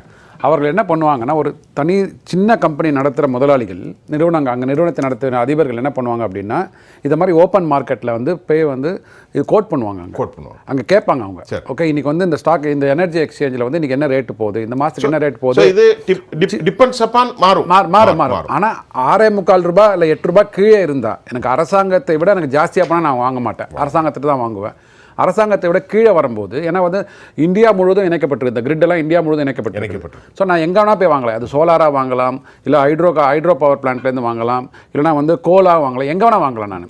ஸோ அப்படி இருக்கும்போது எனக்கு வந்து ஒரு சகாய விலையில் ஒரு சோலார்லாம் பார்த்தீங்கன்னா 3 ரூபாயில் தான் கிடைக்கும் இப்போ. ஏன்னா வந்து மே மாதம் பார்த்தீங்கன்னா சம்மர், உங்களுக்கு கோல் ஒன்றும் பெரிய டிமாண்ட் இல்லைங்கிறது நான் உங்களுக்கு சொல்கிறேன். ஆமாம், இல்லை கோல் வந்து சோலாரை விட அதிகப்படியான காஸ்ட்டாக இருக்கும் வச்சுக்கோங்களேன். சோலார் வந்து இன்றைக்கி வந்து இயற்கை, அங்கே வந்து மேனுஃபேக்சரிங் காஸ்ட்டே கிடையாது. நீங்கள் பேனலை மட்டும் போட்டால் போகிறோம், அங்கேருந்து கிரிட்டுக்கு வந்து கடத்தணும் எலக்ட்ரிசிட்டியை. அப்படி இருக்கும்போது அது 2லேருந்து 3 ரூபாய்க்குள்ளே உங்களுக்கு கிடச்சிரும். அதை வந்து ஒரு தனியார் நிறுவனம் போட்டிருக்கானா நான் அவன்கிட்ட பேர் 3000 ரூபாய்க்கு வாங்குவேன். நான் எதுக்கு வந்து 8 ரூபா கொடுத்து வந்து அரசாங்கத்தை வாங்கணும்? ஸோ இது மாதிரி ஒரு தனியார் நடத்துகின்ற ஒரு நிறுவனத்தில் இருக்கிறவங்களே யோசிக்கும் போது அரசாங்கமே இது யோசிக்க மாட்டேங்குது. ஏன் வந்து 9 ரூபாவே கொடுத்து வாங்கணும்? எதுக்கு சொல்கிறேன் அப்படின்னா, இந்த வெள்ளை அறிக்கையில் சொன்னாங்க ஆவரேஜ் காஸ்ட் ஆஃப் சோர்சிங் நம்ம வெளியில் டோட்டலாக வாங்குற எவ்வளோ தெரியுமா? 9 ரூபா 6 காசு. அன்னைக்கு நமக்கு எவ்வளோ ரியலைசேஷன் அன்றைக்கி வந்ததுன்னா 6 ரூபாய் 70 காசு. ஸோ ஒரு யூனிட்டுக்கு நம்ம வந்து பொதுமக்களுக்கு விற்கிறோம் இல்லை வந்து நிறுவனங்களுக்கு விற்கிறோம்னா அதனால் 2 ரூபா 30 காசு நமக்கு நஷ்டமாகி கொண்டு இருக்கிறது அப்படின்னு வெள்ளை அறிக்கையில் சொன்னாங்க. எதுக்கு சொன்னாங்க? நாங்கள் வந்தால் இனிமேல் குறைச்சிடுவோம் அப்படின்றத வந்து அடிக்கோடிட்டு சொன்னாங்க. இப்போ என்ன நிலைமையில் இருக்குது? அதை குறைச்சிருந்தீங்கன்னா உங்களுக்கு கடன் குறைஞ்சிருக்கும் இல்லையா? இன்றைக்கி எவ்வளோ நம்ம கடன்? 1,80,000 கோடி ரூபாய் கடன். வருஷத்துக்கு 10,000 கோடி வட்டி கட்டுறாங்க. வருஷம் 15,000 கோடி ரூபாய். 15,000 கோடி ரூபாய். எனக்கு இன்னைக்கு இருக்கிற 10,000 நீங்க சொன்னா 15,000 கோடி. நீங்க அதாவது 1,35,000 கோடி ரூபாய் வந்து மின்துறையில வரும்போது ஐயா மின்துறையில 15,000 கோடி ஆண்டுக்கு வட்டி. ஆண்டு கடன் வாங்குறாங்க. வட்டி வந்து எவ்வளவு கட்டுறாங்கன்னா 16,440 ரூபாய் கடன் வட்டி. ஆண்டு வட்டி 16,440 கோடி ரூபாய் ஆண்டு வட்டி 23-24 கட்டியிருக்கோம். மின்துறைக்கு மட்டும். அதாவது நீங்க வந்து வரும்போது 1,35,000 கோடி கடன் சொன்னாங்க. இன்னைக்கு 1,80,645 கோடி ரூபாய் கடன். 45,000 கோடி ரூபாய் கடன் எக்ஸ்ட்ரா வாங்கியிருக்காங்க 3 வருடத்துல. வருடம் 15,000 கோடி ரூபாய் எக்ஸ்ட்ரா கடன் வாங்குறாங்க. உங்களுக்கு 16,000 கோடி ரூபாய் வந்து வருமானம் உயர்ந்து கொண்டு வருகிறது. 16,000 எவ்வளவு உயர்ந்திருக்கு நாங்க சொல்லிட்டோமே. உங்களுக்கு 16,000 கோடி உயர்ந்து இருக்கிறது. ஆனா 15,000 ரூபாய் கடன் வாங்குறீங்க. இப்போ எங்க போறது பணம்? சார் சொல்லுங்க. ஒரே ஒரு பாயிண்ட் சொல்லுங்க. இந்த இதே இதுதான் 1,90,000 கோடி ரூபாய் கடன் அனைத்து இந்தியாவிலும் அனைத்து டிஸ்காம்களிலும் தமிழ்நாடு தான் நம்பர் 1 கடன் வாங்க. ரெண்டாவது ராஜஸ்தான் ஒன்லி 92,000 crores. 1,00,000 கோடி. அதாவது ரெண்டாவது இடத்துல இருக்கிற மாநிலத்தை விட தமிழ்நாடு முதல் இடத்துல இருக்கு. 1,00,000 கோடி ரூபாய் அதிக கடன். இதுதான் உங்களுடைய நிர்வாக திறமை. சொல்லுங்க சுப்பிரமணியன் சார், அதை முடிச்சிருங்க.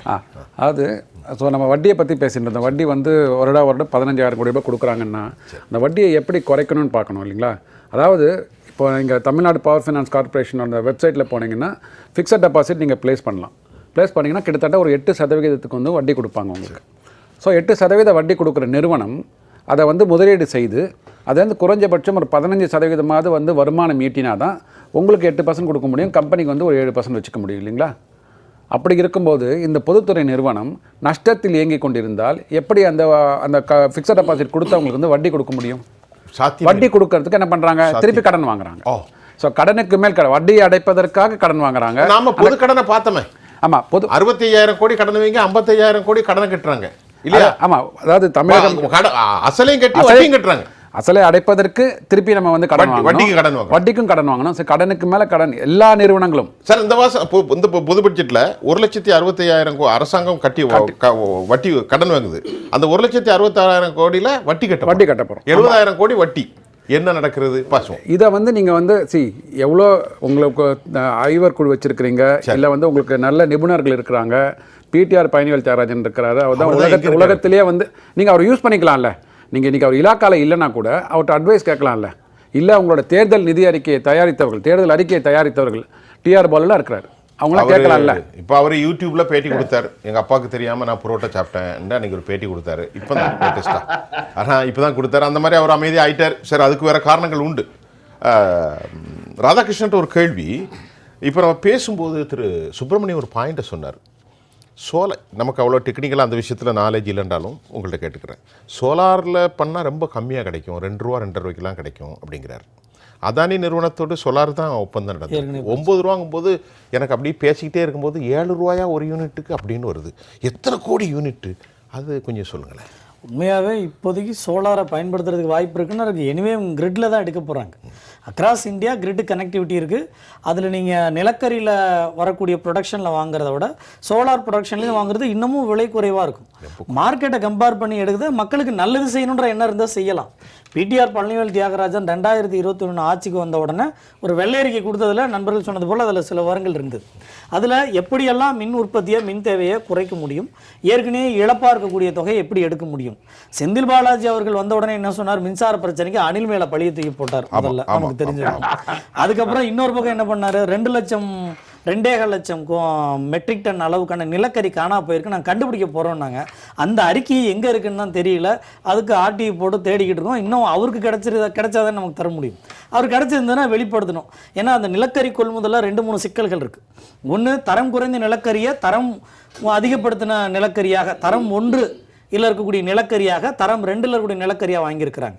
ஏற்கனவே நம்ம இங்கே டீட்டெயிலாக பேசணும். 6000 கிலோ கலோரி இருக்கக்கூடிய நிலக்கரிக்கு பதிலாக 4500 கிலோ கலோரி வாங்கி 2 டப்பா போட்டு எரிச்சாங்களா? அதுல வேல்யூ இருக்கு. இவ்வளோ இதுக்கு அதாவது என்ன சொல்ற தமிழ்ல அது திறன் அடிப்படையில். இன்னைக்கு மின்சாரத்துறையில 1 லட்சம் 1.5 லட்சம் கோடி கடன் ஆனதுக்கு இந்த நிலக்கரி கொள்முதல் ஒரு பெரிய பிரச்சனை. நிலக்கரி கொள்முதல்ல பிரச்சனை. ஒரு ரேட்டு சிங்கப்பூர் அங்கே மற்ற நாடுகள்ல இருந்து, ஆஸ்திரேலியாவிலேருந்து, நியூசிலாந்துலேருந்து, சிங்கப்பூர்லேருந்து கொண்டு வரும்போது ஒரு ரேட்டு, தமிழ்நாட்டுக்குள்ளார வரும்போது அதுக்கு அதே நிலக்கரிக்கு டாலர் ரேட்டு 15லேருந்து $20 ரேட்டு கூடுதலாக இருந்தது. அதை கூட அவங்க செக் பண்ணலையா அப்படின்னு ஒரு பெரிய கேள்வியுமே இருந்தது. அதற்கு பிறகு அதை டிரான்ஸ்போர்ட்டேஷன் பண்ணுற இடத்துல ஒரு சாதாரண லேபருக்கு, அன்ஸ்கில்டு லேபருக்கு ஒரு நாளைக்கு 12,000 ரூபாய் வீதம், 12,500 ரூபாய் வீதம் பில்லு போட்டாங்க. அதுலேயும் இழப்பு இருந்தது. அதையும் நம்ம தெரியப்படுத்தணும். அதற்கு பிறகு இங்கே மின்சாரம் உற்பத்தியே ஆகாமல் 1,200 கோடி ரூபாய் கிளைமுக்கு வந்தது. அதுக்கு அறப்போர் இயக்கம் புகார் கொடுத்து அந்த ரத்து செய்யப்பட்டுச்சு. இதில் 300 கோடி ரூபாய் ஈடி சீஸ் பண்ணி வச்சிருக்கிறாங்க. அப்போ இந்த ஓட்டைகள் ஒரு பக்கம் நடந்துக்கிட்டே இருக்குல்ல. இந்த பெரிய பெரிய இழப்புகளை தடுக்கிறதுக்கு வேலையே செய்யாமல் அங்கே இழப்பாயிருச்சு, அதை நாங்கள் ஈடு கட்டுறோம், அதுக்கு நாங்கள் கடன் வாங்குறோம். அப்போ இன்னைய வரைக்கும் நீங்கள் சொன்ன அந்த யுஎஸ் நீதிமன்றத்தில் என்ன சொல்லியிருந்தாங்க? 5 ஸ்டேட்டை சொல்லியிருக்கிறாங்க. அதில் குறிப்பாக தமிழ்நாடும் இருக்கு. தமிழ்நாடு மின்சாரத்துறை வாரியத்தை சார்ந்த ஒரு பொது ஊழியரை அதானி அவர்கள் மீட் பண்ணாருன்னு இருக்கு. எந்த பொது ஊழியர்னு இதுவரைக்கும் முதலமைச்சர் சொல்றதுக்கு என்ன தயக்கம், இல்ல செந்தில் பாலாஜி அவருக்கு சொல்றதுக்கு என்ன தயக்கம்? அவர் என்ன சொன்னார்? நாங்க அதானி நிறுவனத்தோடைய எந்த நேரடி ஒப்பந்தமும் இல்லை. நாம கேட்ட கேள்விக்கும் ஒரு சொன்ன பதிலுக்கு ஏதாவது சம்பந்தம் இருக்கா? நாம என்ன கேட்கிறோம்? அந்த அறிக்கையில தமிழ்நாடு மின்சாரத்துறை சார்ந்த ஒரு பொது ஊழியரை சந்திச்சிருக்கான்னு சொல்லியிருக்காருல. டிஆர்பி ராஜாவை சந்திச்சாரா? அவர் தான் தொழில்துறை அமைச்சர், அவரை சந்திச்சாரா? இல்ல நிதித்துறை அமைச்சராக இருக்கக்கூடிய தங்கம் தென்னரசை சந்திச்சாரா? இல்ல அப்ப இருக்கக்கூடிய செக்ரட்டரியா இருந்த இவரை லகானி அவர்களை சந்திச்சாரா? இல்ல காசி அவர்களை சந்திச்சாரா? இல்ல செந்தில் பாலாஜி அவர்களை சந்திச்சாரா? யாரை சந்திச்சாருன்னு சொல்றதுக்கு ஒரு மாத காலகட்டத்துக்கு பிறகு நான் நேரடியா சந்திக்கலன்னு முதலமைச்சர் சொன்னாரு. யாரை சந்திச்சாரு? திரு காசி 24/7 விஜய் பாலாஜி, செந்தில் பாலாஜி வீட்டுல இருந்து அந்த டெண்டர் ப்ராசஸ் நடந்ததை நம்ம ஏற்கனவே வீடியோ ஆதாரத்தோட அந்த தரவுகளோட. சரி, இப்போ அதானி வந்தார்ல, சித்தரஞ்சன் தாஸ் அலுவலகத்துக்கு போனதால வந்திருக்காரு. ஆனா எங்களை சந்திக்கலங்கிறார். யாரு? முதலமைச்சரை சந்திக்கல, வேற யாரை சந்திச்சாரு? சொல்லணும். என்ன கேள்வினா, இப்போ இந்த இழப்புகளுக்கு ஒரு பெரிய காரணமா அதானி அவர்கள் இருக்கிறது தெரியுதுல்ல. இவங்க ஆதாரங்கள் இருக்குல்ல. சார், அவர் வியாபாரி சார். நாம கோர்ட்டுக்கு போயிருக்கோம். இந்த ஆதாரங்களை எடுத்துட்டு கோர்ட்டுக்கு போகும்போது கோர்ட் என்ன சொல்லிருக்கு? டிவிஎஸ்ஐ இதை ப்ராசஸ் பண்ணி சீக்கிரம் சொல்லுங்கன்னு இருக்கு. சீக்கிரம் சொல்லுங்கன்னு சொல்லி மாதங்கள் ஆயிருச்சு. இன்னைய வரைக்கும் லஞ்ச ஒழிப்புத்துறை யார் கீழே இருக்கு? முதலமைச்சர் கீழே தானே இருக்கு. எப்ப மின்சாரத்துறை இவ்வளவு நஷ்டமாயிருக்கு, ஒரு 50,000 கோடி ரூபாய் அளவுக்கு நீங்க நஷ்டத்தை ஈடுகட்டுறதுக்கான வழிகள் இருக்கு, இழப்புகளை மீட்க முடியும். அப்ப நீங்க அதுக்கான விசாரணைகளை துரிதப்படுத்துங்கன்னு சொல்லியிருக்கலாமா இல்லையா? அப்போ செந்தில் பாலாஜி அவர்களோ முதலமைச்சர் அவர்களோ இது பத்தின எந்த விளக்கங்களும் கொடுக்காம ஏதோ மேடைக்கு ஒரு போல விளம்பரம் பேசுறதும் யூடியூப்ல இன்டர்வியூ கொடுக்கறதும், ஒரு நாட்டை ஆளக்கூடியவர்கள் செய்யக்கூடிய எவ்வளோ முக்கியமான வேலைகளை விட்டுட்டு யூடியூப் இன்டர்வியூ கொடுத்துக்கிட்டு நாங்கள் முன்னோக்கி நகர்த்திக்கிட்டு இருக்கோம்னு சொல்றது இன்னமும் வெளியில் பேசக்கூடிய மேடை பேச்சாக தான் பார்க்கப்படுது. மின்சாரத்துறை இன்னமும் நஷ்டத்தில் இயங்கிக்கிட்டு இருக்குன்னா திமுக அரசனுடைய மிகப்பெரிய தோல்வியாக தான் பார்க்க. சார், மின்சாரத்துறை இப்போ இந்த வருமானத்தெல்லாம் பார்க்குற போது, நான் நிகழ்ச்சிக்கு வருவதற்கு முன்பு ஒரு 4 மணி நேரம் ஸ்டடி பண்ணி பார்க்கின்ற போது, மின்சாரத்துறை ஒரு அம்மாவுடைய அந்த ஸ்டேட்மெண்ட்டே பார்க்கும்போது மிகப்பெரிய லாபத்தில் கொண்டு வரலாமே, ஏன் இதை கொண்டு வர முடியுமே? கொண்டு வரதுக்கு நிறைய வழிகள் இருக்கு. ஏற்கனவே நகர அலுவலகங்கள், நகராட்சி அலுவலகங்கள், மாநகராட்சி அலுவலகங்கள்லாம் இவங்க சோலார்ல மாற்ற முடியும், மாத்துறதுக்கான திட்டங்கள்லாம் அறிவிச்சாங்க. அரசு மானியம் வர தருது மத்திய அரசு. இப்போ அதெல்லாம் இருக்கக்கூடிய சமயத்தில் ஏன் இதை அதை நோக்கி ஃபோக்கஸ் பண்ணல அப்படின்னு ஒரு பெரிய கேள்வி. இன்னொரு பக்கம் பாருங்களேன், இந்த நிலக்கரி கொள்முதல் ஒரு பக்கம், மின்சார கொள்முதல் ஒரு பக்கம், இங்க லேபர் கான்ட்ராக்ட் ஒவ்வொரு அனல்மின் நிலையங்கள்லையும் தனியார் நிறுவனங்களுக்கு இந்த சாம்பல் நிலக்கரியிலேருந்து கொட்டப்படுது, அந்த ஆசை எடுக்கிறதுக்கு தனியார் டெண்டர்கள் இருக்கு. அதுல முறைகேடு நடக்கிறதா கேள்விப்படும். இன்னொரு பக்கம் வந்து இந்த நிலக்கரி கொண்டு வரத கடத்தி இருக்குல்ல, அதுல போடப்படக்கூடியது உபகரணங்கள் கொள்முதல்கள், கிரிட் இல்ல உபகரணங்கள், அந்த அலகுகளுக்கான உபகரணங்கள் கொள்முதல தனியார் நிறுவனங்களை அளவுக்கு அதிகமா போடுறாங்க. ஒரு ப்ராசஸ்ல நிறைய தேவை இருக்குமே. இல்ல ப்ராசஸ்ல நிறைய வேலை இருக்கு. நீங்க வந்து டெண்டர்னு சொல்லுவோம்ல, இது வந்து ஆன் டியூட்டின்னு சொல்லுவாங்க, ஆன் கால் டெண்டர்னு சொல்லுவாங்க. டெண்டரா போடுனா ஒரு மாதத்துக்கு இவ்வளவு செலவு இருக்குன்னா டெண்டரா கால்ஃபர் பண்ணலாம். சரி. ஆனா இன்னைக்கு ongoing call, on job, on call job அப்படின்னு சொல்லி தனியார் நிறுவனங்களை உள்ளார கொண்டு வரதன் மூலமாக வேலை இருக்கோ இல்லையோ பணம் மட்டும் தானே வெளில போகுது. அப்ப மின்சாரத்துறையில நிறைய ஓட்டைகள் இருக்கு. அதை சரி பண்ணாம இன்னமும் வந்து நாங்க வந்து தமிழ்நாடு நம்ம புரியுற மாதிரி சொன்னா அந்த கிரிட்ல நிறைய இழப்பீடு இருக்கு மின்சாரம், ஆனா துறையில ஏகப்பட்ட ஓட்டைகள் இருக்கு. ஓட்டை என்ன ஓட்டை? மிகப்பெரிய பணம் உள்ளார கொண்டு போய் கொடுக்கறதுக்கான ஒரு பாக்ஸா பாக்குறாங்களா? திரு செல்வம் சார், உங்களுடைய கருத்தை, நிறைவு கருத்தை வைங்க சார். இந்த தலைப்பில் நீங்க எந்த கருத்தை வைக்க போறீங்க? அதாவது இதை ஏற்கனவே சொன்னாங்க, ஐயா சுப்பிரமணியன் அவர்களும் ஐயா வாசுதேவன் அவர்களும் சொன்னாங்க, நண்பர் ராதாகிருஷ்ணன் சொன்னாங்க. அதாவது இந்த அரசு பல வகையிலும் இன்றைக்கு, அதாவது தொழிலாளர்கள் போராட ஆரம்பிச்சிட்டாங்க, அரசு ஊழியர்கள் போராட ஆரம்பிச்சாச்சு, ஆசிரியர்கள் போராட்டம் நடத்துறாங்க, சம வேலை சம ஊதியம் என்பதற்கு போராட்டம் நடத்துறாங்க. மின்சாரத்துறையில் இருக்கிற 11,000 ஒப்பந்த தொழிலாளர்கள் அவர்கள் பணி நிரந்தரம் கேட்டு அவங்களும் போராடுறாங்க. மின்சாரத்துறையில ஏறக்குறைய ஒரு 13,000 ஊழியர்கள் பற்றாக்குறை இருக்கு. இந்த ஹெல்பர் சொல்லுவோம் பாருங்க, ஃபயர்மேன் ஹெல்பர், அந்த இதுல வந்து இப்ப கான்ட்ராக்ட் எம்ப்ளாயிஸ் கூட அவங்க வந்து இப்போ வந்து என்ன ஆட்களை வந்து வேலைக்கு எடுக்கல. அதனால இப்போ கிராமப்புறத்துல எல்லாம் பாத்தீங்கன்னா மழை வெள்ள காலங்கள்ல பாத்தீங்கன்னா 4 நாள் 5 நாட்கள்லாம் மின்சாரம் இல்ல, குடிநீருக்கு வாய்ப்பு இல்ல, கழிவறைக்கு போகிறதுக்கு தண்ணிக்கு வாய்ப்பு இல்ல.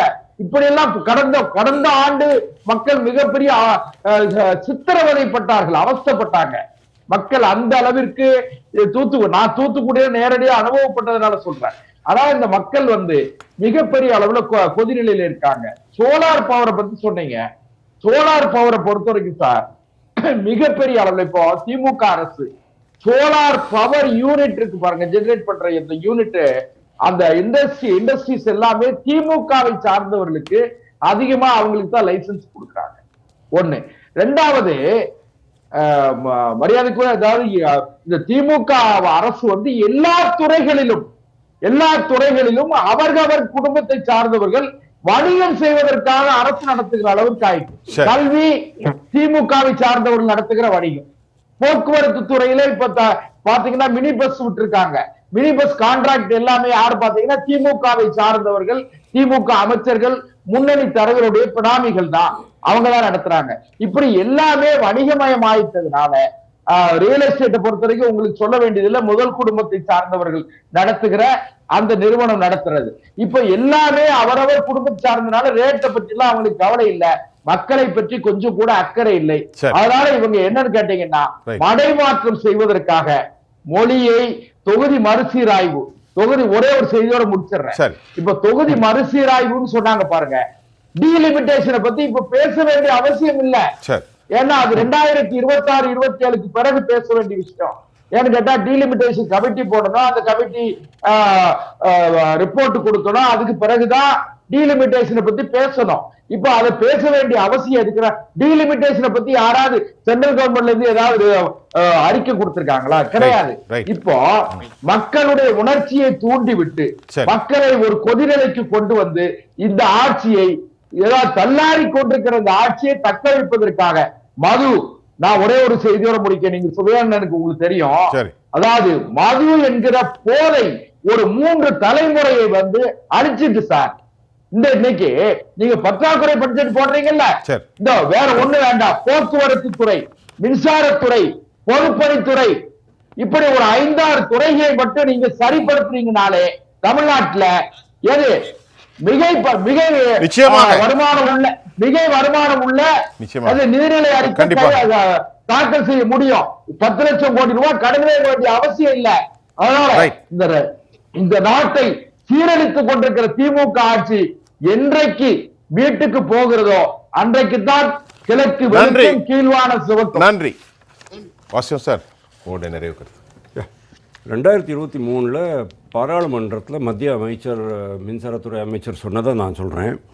இந்தியாவில் இருக்கிற எல்லா வாரியங்கள்லையும் மின் வாரியங்களும் ஈட்டுகிற நஷ்டத்தில் 25% மட்டும் தமிழ்நாடு தனியாக கொடுக்கிறது அப்படின்ட்டு. அதாவது தமிழ்நாடு தான் 25%, மொத்த கடன்லையும் 25% தமிழ்நாடு தான் காரணம். அப்படி மொத்த நாட்டில் மொத்த நாட்டிலையும் இவங்களுக்கு வந்து கண்டிஞ்சன்சி பிளான் கிடையாது. இப்போ சார் சொன்ன மாதிரி அந்த கடைசி மினிட் வரைக்கும், அதாவது அட்வான்ஸ்டு பிளானிங் கிடையாது. கடைசி நிமிஷத்தில் இது மாதிரி திடீர்னு பற்றாக்குறை வந்துருச்சு அப்படின்னு சொல்லிட்டு ஆரம்பித்து அவசரமாக டெண்டர் விடுறது. அந்த டெண்டர்லையும் கூட இவங்க சொன்ன மாதிரி இந்த டிரான்ஸ்ஃபார்மர் டெண்டரில் எப்படி பண்ணாங்களோ அதே மாதிரி ஒரு கார்டலைசேஷன் இதெல்லாம் வந்து பயங்கரமாக ஊக்குவிக்கிறாங்க அப்படிங்கிறது தெரியும்.